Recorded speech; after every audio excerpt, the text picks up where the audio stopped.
మన స్థానిక ఎమ్మెల్యే కరీం శ్రీధర్ గారికి మరియు మన ఎంపీ కావ్య మేడం గారికి మరియు అలాగే మన సెల్ఫ్ సిబ్బంది అధికారులు మన సెల్ఫ్ సిబ్బంది ఉన్నతాధికారులందరికీ మరియు ఏపీఎంలకు సిసిఏలకు మా వీళ్ళందరికీ నా హృదయపూర్వక నమస్కారాలు. ఈ రోజు ఈ సమావేశం ఏర్పాటు చేయడానికి కారణము ముఖ్యంగా వేరే ధర్మస్థల మండలాల వివోఏలను మన 14వ తారీఖు రోజున మన ఎమ్మెల్యే గారిని కలవడం జరిగింది. మన సమస్యల గురించి చెప్పడం జరిగింది. అయితే సార్ ఏమన్నారంటే మీ మహిళా సంఘాల గురించి నాకు అంతగా తెలియదమ్మా, మీ పీడీ గారు మీ అధికారులతో సహా మీతో కూడా సమీక్ష సమావేశాన్ని ఏర్పాటు చేసి అందులో మీ సమస్యలు అనేవి ఏమైనా ఉంటే తెలియజేయాలని చెప్పారు. అలాగే వెంటనే స్పందించి సమావేశాన్ని ఏర్పాటు చేసినందుకు మనందరి తరఫున సార్కి మేడంకి ధన్యవాదాలు తెలియజేసుకుంటున్నాను. ఇంకా మాట్లాడడానికి నా తోటి వివోలందరూ కూడా మనకు ఏ సమస్యలు లేవన్నట్టు మాట్లాడారు. కానీ మనకు వస్తున్న వేతనం ఏంటి, మనం చేస్తున్న పని ఏంటి, ఆ పనికి తగ్గ పారితోషికం అనేది పనికి తగ్గ వేతనం అనేది మన జీవ ప్రకారం ఉంది. కానీ మనం 24 గంటలు పనిచేస్తున్నాం. అటు మహిళలతో ఇటు అధికారులతో మధ్యలో మనం బ్యాంకర్స్తో ఫ్రీటీ వారితో మధ్యలో సంధానకర్తగా ఉంటున్నాం. కానీ మనకు సమస్యలు ఏంటి లేవా? చాలా ఉన్నాయి.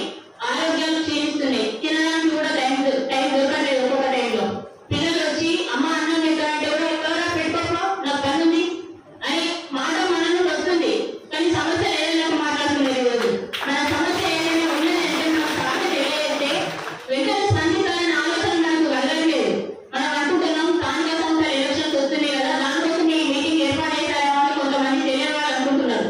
కాదు, మన సమస్యలను పరిష్కరించాలంటే సార్ ఇక్కడికి వచ్చారు. మనం బ్యాంకు లింకేజ్ అయితేనేమి, శ్రీనిధి అయితేనేమి, మనం ఎంఎస్ నుండి అప్పులు కానీ ఎన్నో రకాల అప్పులు మనం సభ్యులకు ఇప్పించే విధంగా మనం ప్రోత్సహిస్తున్నాం. వాళ్ళ ఆర్థిక పరంగా కానీ సామాజిక పరంగా కానీ వారికి అవగాహన కల్పించి ఒక సంఘాన్ని ఏర్పాటు చేసి దాని బ్యాంకులో అకౌంట్ తీయించి వారికి మరీ పొదుపులు ఎలా చేసుకోవాలి, మన కుటుంబం ఆర్థిక అభివృద్ధి ఎలా చెందాలి అనే దాని మీద మనం ప్రత్యేకంగా శ్రద్ధ చూపి మనం వాళ్ళ సమస్యలను పరిష్కరిస్తున్నాం. కానీ మనకి ఏం మిగిలింది? మనకు ఇప్పుడు ఈ రోజు సెప్టెంబర్ 2023లో 5,000 వేతనం వస్తుంది. అది మన కుటుంబ పోషణ సరిపోతుందా? ఒకసారి ఆలోచించుకోండి. నిత్యావసరకులు ధరల పెరుగుదల నిమిత్తం 5,000 ఏ విధంగా సరిపోతాయి? అలాంటప్పుడు మనం కనీస వేతనమైన అడగాలి, లేకపోతే పనిచేత పారదర్శకమైన అడగాలి. యూనిఫామ్ అంటున్నారు. మీరు చెప్పండి వాళ్ళని చెప్పండి.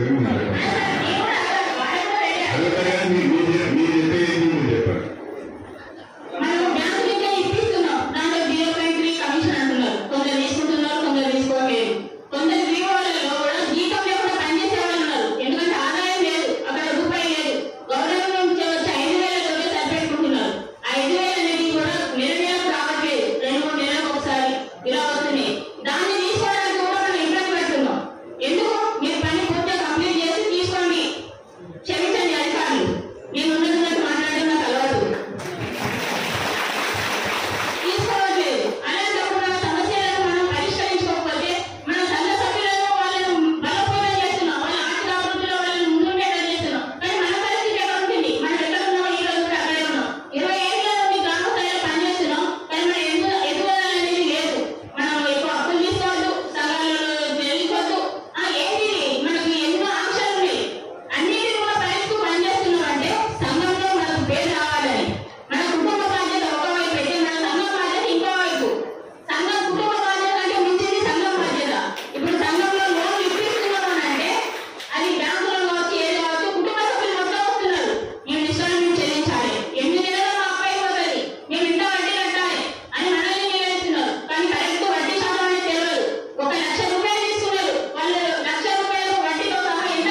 Please sir.